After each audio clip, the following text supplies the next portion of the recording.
Bapak,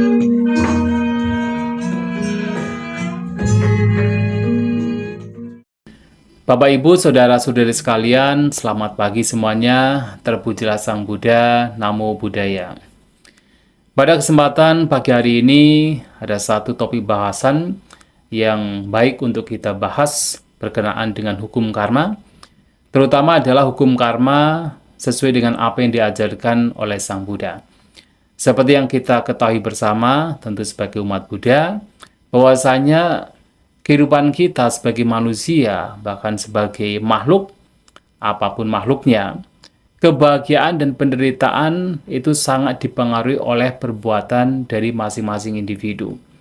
Kalau seseorang suka berbuat kejahatan, maka sebagai akibatnya seseorang mendapatkan penderitaan.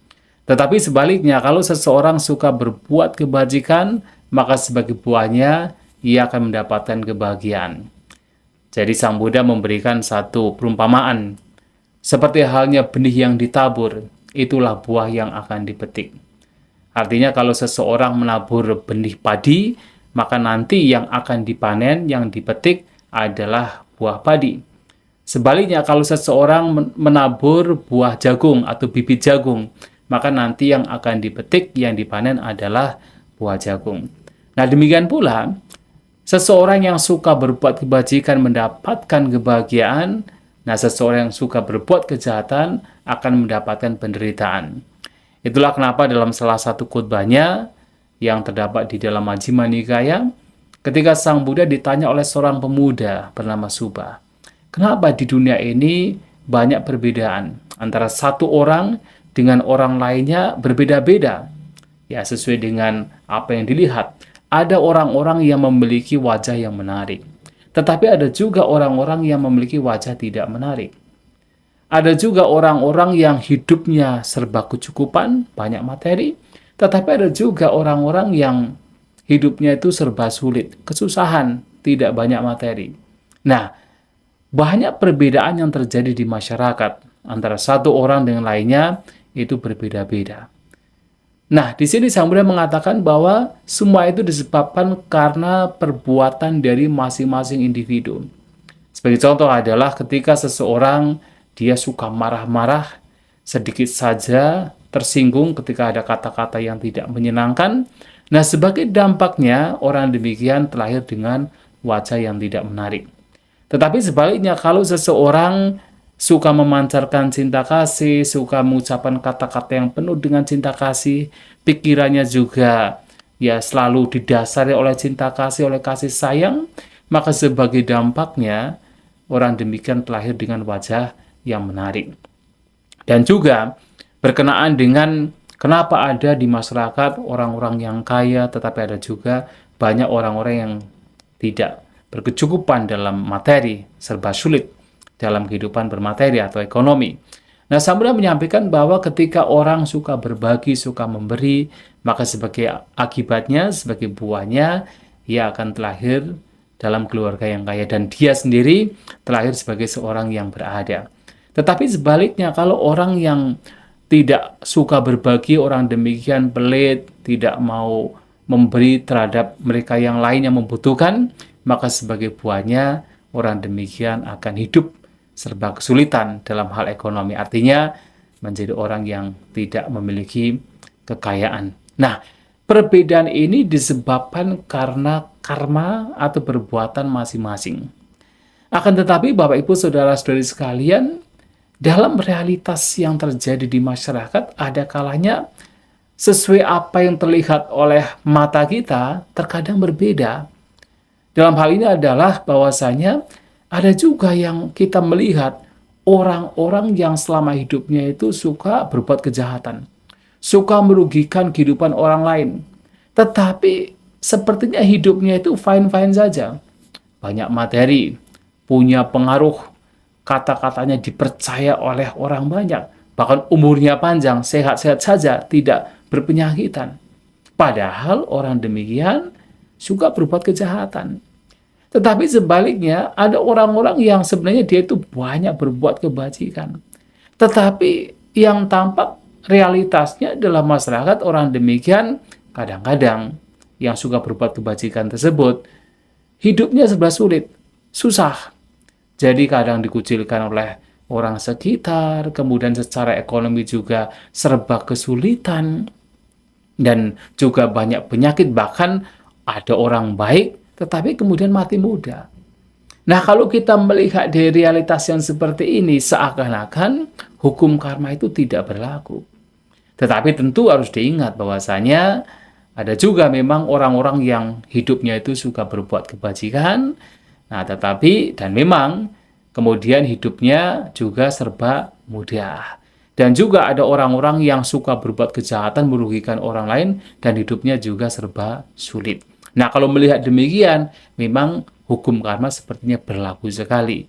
Ya, dari bukti yang demikian. Tetapi untuk yang pertama, orang baik melakukan kebajikan tetapi hidupnya kok sulit, dan juga orang yang jahat banyak melakukan hal yang buruk tetapi hidupnya kok seperti mudah. Kenapa hal ini bisa terjadi? Apakah hukum karma ini tidak berlaku bagi orang demikian? Nah, inilah yang harus kita pahami berkenaan dengan hukum karma sesuai dengan ajaran Sang Buddha. Sepertinya antara realitas dan karma bisa berbeda, tetapi ingat, karma atau perbuatan pasti memberikan dampak bagi orang yang melakukan. Oleh sebab itu, untuk kasus yang pertama, mengapa seseorang banyak melakukan kebajikan tetapi hidupnya kok sepertinya sulit, dan ada orang-orang yang banyak melakukan kejahatan kok seperti hidupnya mudah? Yang pertama, harus kita ingat bahwasanya perbuatan atau karma itu tidak hanya dalam kehidupan sekarang saja. Artinya, dalam kehidupan yang lampau, kita pun juga sudah banyak melakukan perbuatan. Nah, orang yang saat ini suka melakukan kebajikan tetapi hidupnya itu sulit, itu bisa saja disebabkan karena sedang menerima buah perbuatan yang telah dilakukan dalam kehidupan yang lampau. Artinya, dalam kehidupan yang lampau, barangkali dia melakukan berbagai macam kejahatan. Sehingga sekarang, walaupun banyak berbuat kebajikan, tetapi karena masih harus mendapatkan buah dari perbuatan yang lampau, hidupnya masih sulit. Tetapi harus diingat bahwa kebajikan yang dia lakukan ini juga akan berbuah. Harus diingat pula bahwasanya perbuatan itu tidak harus berbuah langsung. Ada perbuatan-perbuatan yang juga berbuah dalam kehidupan yang akan datang, bahkan dalam kehidupan yang akan datang lagi. Nah, perbuatan kebajikan yang orang demikian lakukan itu bisa berbuah dalam kehidupan mendatang, tidak harus dalam kehidupan sekarang, dan pasti berbuah. Sang Buddha menyampaikan demikian, kebajikan pasti memberikan buah kebahagiaan. Nah, sementara sekarang mendapatkan berbagai macam penderitaan padahal sudah banyak berbuat kebajikan, itu karena disebabkan salah satunya kehidupan yang lampau pernah melakukan kejahatan, sekarang sedang menerima buahnya. Nah, tetapi kemudian orang yang banyak melakukan kejahatan kok sekarang sepertinya hidupnya fine-fine saja, tidak ada hal yang buruk yang menimpa pada dia, pada orang-orang tersebut. Nah, ini juga bisa disebabkan karena dalam kehidupannya lampau, barangkali orang-orang demikian banyak melakukan kebajikan. Nah, sekarang sedang menerima buahnya. Tetapi kalau orang demikian sekarang melakukan banyak kejahatan, maka dalam kehidupan selanjutnya, dalam katakan hidup-hidup selanjutnya, itu bisa mendapatkan buah penderitaan, dan pasti mendapatkan penderitaan disebabkan karena kejahatannya. Oleh sebab itu, kalau sekarang walaupun sudah banyak melakukan kebajikan, ternyata kok hidupnya masih susah, itu karena belum berbuah. Sedangkan kesusahan yang orang miliki ini bisa juga disebabkan karena perbuatan jahat yang telah dilakukan di masa lampau. Ini yang pertama. Nah, yang kedua adalah kita harus ingat bahwa yang namanya perbuatan itu sangat kompleks, atau dengan kata lain sangat bervariasi. Artinya tidak hanya satu perbuatan saja yang kita utamakan. Tetapi ada banyak perbuatan-perbuatan lainnya yang juga memengaruhi kebahagiaan dan penderitaan kita. Sebagai contoh adalah begini, barangkali ada seseorang yang sebenarnya dia itu sudah banyak melakukan kebajikan berdana. Berdana kepada wihara, berdana kepada sangga, suka membantu orang lain, suka berdana. Dan tentu kebajikan berdana ini pasti membawa kepada kebahagiaan, sesuai dengan apa yang dia lakukan. Tetapi, walaupun dia suka berdana, kalau moralitasnya tidak dijaga, dia masih suka berbohong, dia masih suka membunuh misalnya, dia masih suka melakukan tindakan asusila.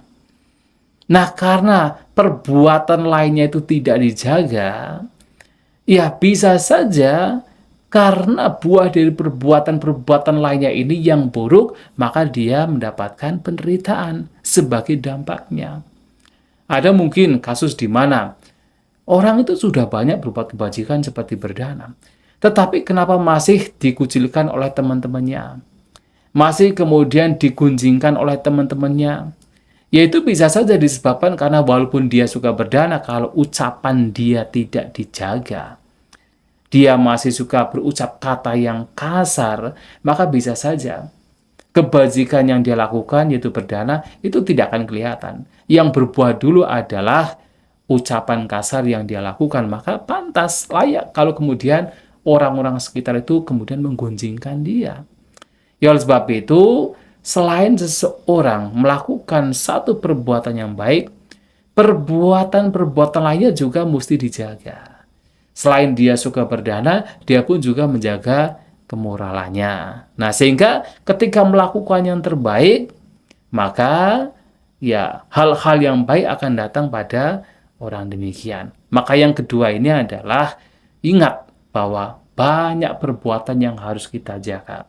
Ucapan kita harus kita jaga, perbuatan kita harus kita jaga, dan tentunya pikiran kita juga harus kita jaga. Jadi tidak hanya mengutamakan satu perbuatan saja. Perbuatan-perbuatan lainnya juga mesti kita jaga. Nah, itu yang kedua. Yang ketiga, ini juga penting untuk kita pahami. Berbicara tentang karma atau perbuatan harus diingat bahwa tidak semua yang kita alami ini semuanya itu dipengaruhi oleh perbuatan kita. Tidak semua. Ada sebab-sebab lain yang juga memengaruhi penderitaan dan kebahagiaan yang kita alami. Tidak hanya karma saja. Karma itu hanya salah satu. Sementara ada hal-hal lain lagi yang juga memengaruhi kehidupan kita. Salah satunya adalah batin kita. Maka ada satu perumpamaan. Ini menjadi satu pegangan bagi kita. Kalau ada segenggam garam dimasukkan ke dalam satu mangkok air, apa yang terjadi? Air yang ada di mangkok tersebut akan menjadi asin sekali. Tetapi kalau segenggam garam yang sama dilempar ke sungai yang besar, maka sungai tersebut tidak akan terasa asin. Nah, dalam hal ini Sang Buddha menyampaikan bahwasanya ada dua orang dengan perbuatan yang sama dan buah perbuatan yang sama.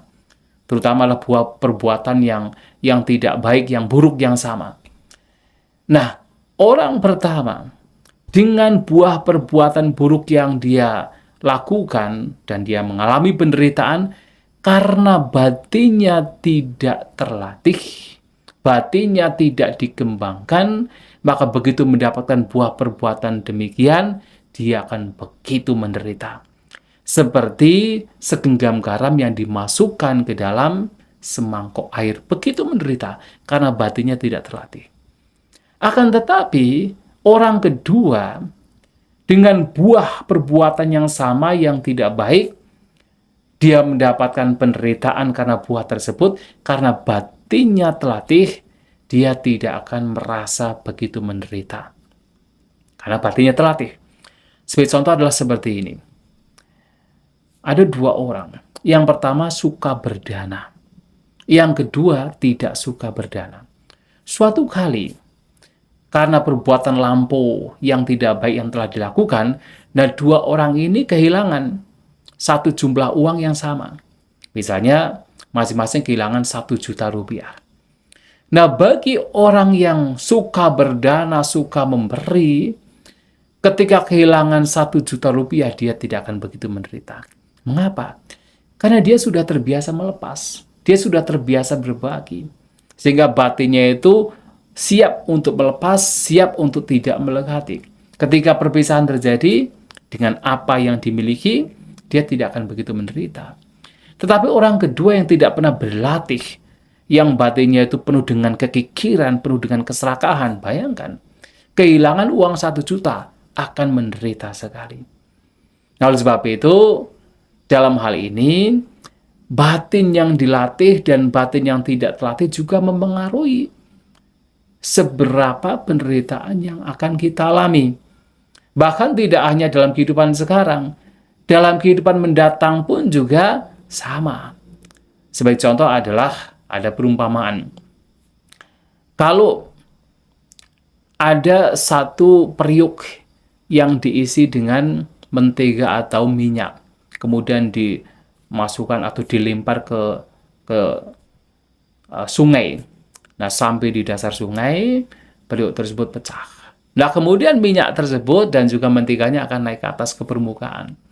Nah, demikian pula dikatakan, seseorang yang walaupun karena perbuatan jahanya barangkali sebagai dampaknya perbuatannya dia mati meninggal karena terbunuh, dibunuh, dicincang atau mati dengan tidak wajar. Tetapi karena batinnya ini terlatih, walaupun matinya tidak wajar, karena batinnya terlatih, orang demikian tidak akan terlahir di alam menderita. Dia bisa terlahir di alam surga ketika meninggal dunia. Seperti yaitu tadi mentega yang dimasukkan ke dalam periuk, walaupun periuknya pecah di dasar sungai, menteganya akan naik ke atas. Minyaknya akan naik ke atas. Tetapi tentu berbeda.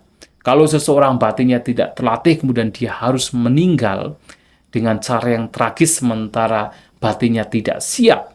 Ya bisa saja karena ketidaksiapan batinnya, karena batinnya tidak matang, batinnya tidak terlatih, dia menderita sekali, membenci sekali, dan membawa kepada kelahiran yang tidak menyenangkan, tidak memberikan kebahagiaan.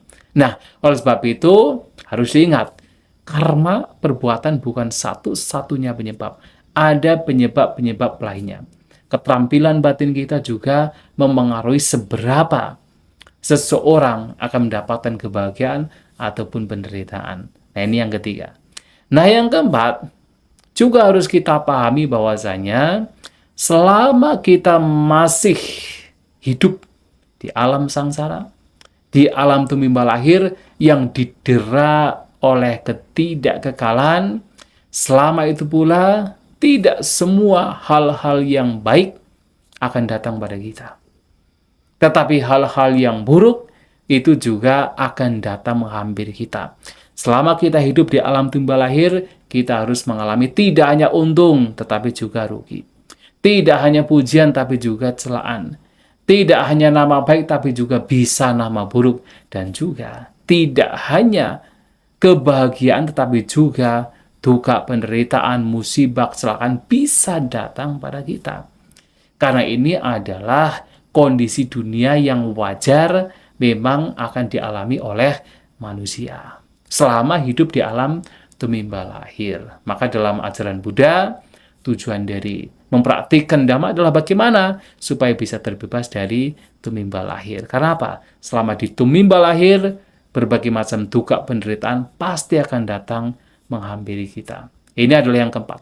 Nah, yang kelima, yang juga patut untuk kita pahami adalah bahwasanya selama kita masih memiliki kotoran batin, keserakahan, kebencian, kebodohan, ketidaktahuan, tidak memahami mana yang baik, mana yang buruk, selama kotoran batin ini belum kita lenyapkan, belum kita hancurkan, maka penderitaan pasti akan masih datang pada kita.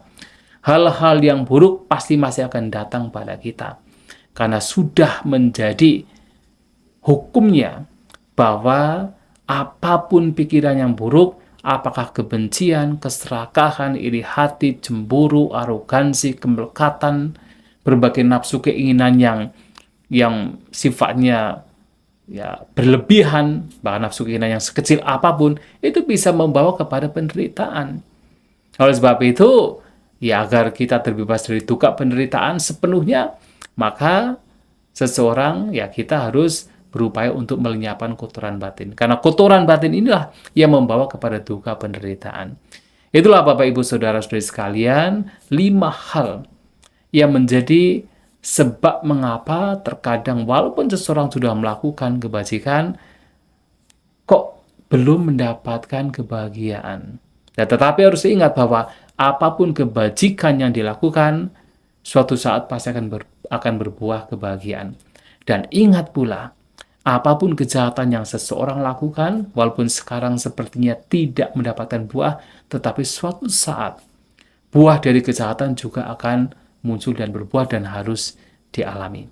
Oleh sebab itu, dalam hal ini, tetaplah melakukan kebajikan, dan yang terpenting lagi adalah mengembangkan batin kita agar kotoran batin yang menjadi penyebab penderitaan utama bisa dilenyapkan, bisa dihancurkan. Demikian, semoga menjadi pemahaman bagi kita semua. Semoga kita semua maju dalam hal yang baik. Sabisata bawantu kita. Semoga semua makhluk berbahagia.